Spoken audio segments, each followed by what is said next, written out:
Vaya lío tienen montado. Primero les abandonó Macarena Olona, después les abandonaron sus propios votantes y perdieron 19 escaños y 650.000 votos, y ahora les abandona Espinosa de los Monteros. ¿Qué narices está pasando dentro de Vox? Vamos a intentar explicarlo. Pero antes de nada habría que recordar que Espinosa de los Monteros, el hijo del marqués de Valtierra, hijo y heredero del título del cuarto marqués de Valtierra, creía a pies juntillas que iba a ser ministro en un gobierno de coalición junto al Partido Popular. Así que a pesar de no haber estado últimamente a gusto dentro de Vox, aguantó porque valía la pena tragar lo intragable con tal de conseguir llegar a un ministerio con el que saciar su ego de aristócrata. Pero los españoles son caprichosos y con sus votos pues le dejaron con las ganas. Y todo se fue al garete y Espinosa de los Monteros acabó abandonando el partido de Abascal en la semana previa a la apertura de la nueva legislatura. Y me marcho en la plena confianza de que al final todo saldrá bien.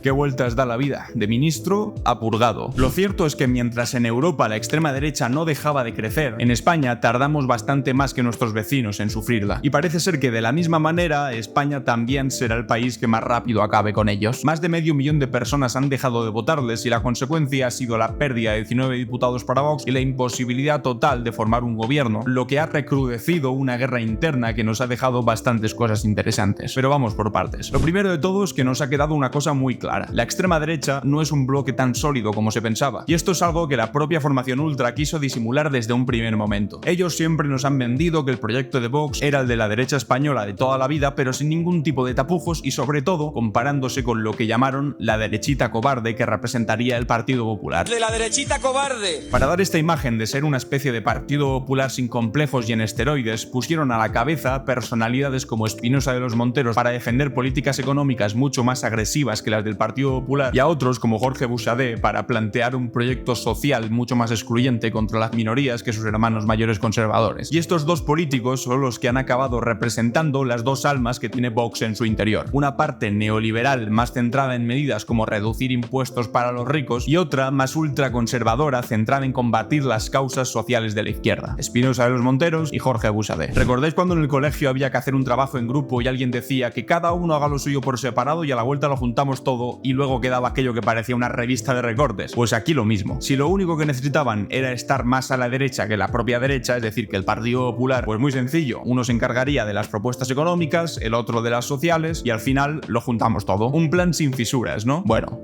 pues no. Resulta que los proyectos políticos de uno y de otro chocaban más de lo que podía parecer. Por poner un ejemplo, mientras que la propuesta neoliberal apuesta por reducir al máximo el peso del Estado, ya que esto favorece en principio a los empresarios que tienen más dinero, los otros apuestan por aumentarla aún más para reforzar temas como la policía y el ejército, cosa que solamente puede hacerse con estados fuertes y con grandes presupuestos. Como veis, modelos muy distintos, para que después digan que los Frankenstein son los demás. Aunque también os digo, y esto es importante, que también es necesario llamar a las cosas por su nombre, porque durante estos días he leído y escuchado a mucha gente decir que con la salida de Espinosa a los Monteros ha perdido la facción moderada de Vox, pero que no os engañan. En Vox jamás ha existido una facción moderada. Y no lo digo solo porque las propuestas económicas sean terriblemente extremistas, como recortar al máximo el estado del bienestar o incorporar la mochila austríaca. Es que cuando las propuestas sociales de sus rivales no chocaban con sus intereses económicos, jamás movieron un dedo para pararle los pies a estos. Es decir, Buxadé decía barbaridades y a Espinosa a los Monteros le traía sin cuidado mientras le permitiese seguir con su agenda extremista en lo económico. Y no estamos hablando de un simple silencio cómplice. Es que incluso hemos visto y escuchado a Espinosa a los Monteros decir cosas como: hemos pasado de pegar palizas a los homosexuales a que ahora estos colectivos impongan su ley. Y después dicen que está sacado de contexto. Que alguien me diga cómo puede estar sacado de contexto decir algo como esto. Antes les pegábamos y ahora imponen su ley. Y tampoco creo que ni siquiera la otra facción de Jorge Buxadé sean realmente demasiado católicos como dicen algunos, porque en teoría los católicos tienen por obligación la obediencia al Papa. Y como bien sabréis, el Papa Francisco no se lo está poniendo nada fácil. Ojo a este tuit del Papa: la justicia social requiere que luchemos contra las causas de la pobreza, la desigualdad, la falta de trabajo, de tierra y de vivienda, contra quienes niegan los derechos sociales y laborales y contra la cultura que lleva a usar a los demás privándoles de su dignidad. Obviamente este tipo de declaraciones no les gustan nada en Vox, por lo que esta gente ha iniciado toda una campaña reaccionaria contra él. Santiago Abascal de hecho ya lleva años intentando quitarle el estatus que le otorga el papado, refiriéndose a él como ciudadano Bergoglio. La opinión del ciudadano Bergoglio me parece respetable, pero evidentemente no la comparto. Incluso la facción que más echa el grito al cielo para captar el voto católico se ha posicionado con quienes más se oponen al Papa. Y cuando este habla de justicia social, ellos contestan que la ley natural y la tradición están por encima de la democracia. Sí,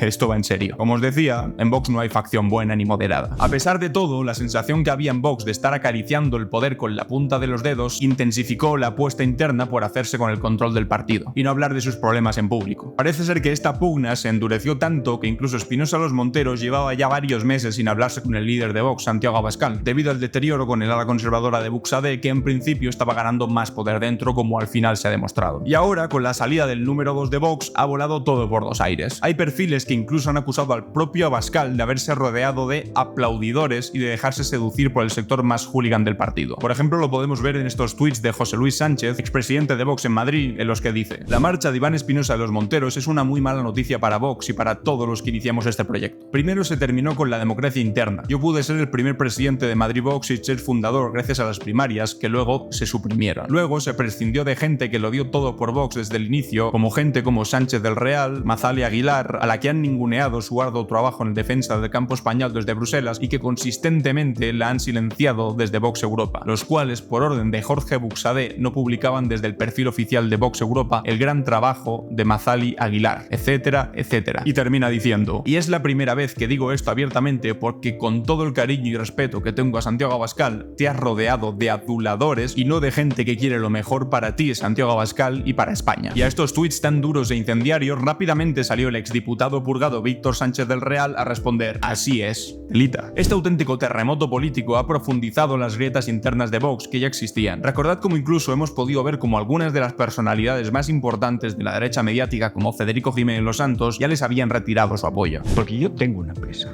Tú serás el primogénito del cuarto marqués de Valtierra. Yo soy el primer hijo de un zapatero de Orihuela del Tremedal.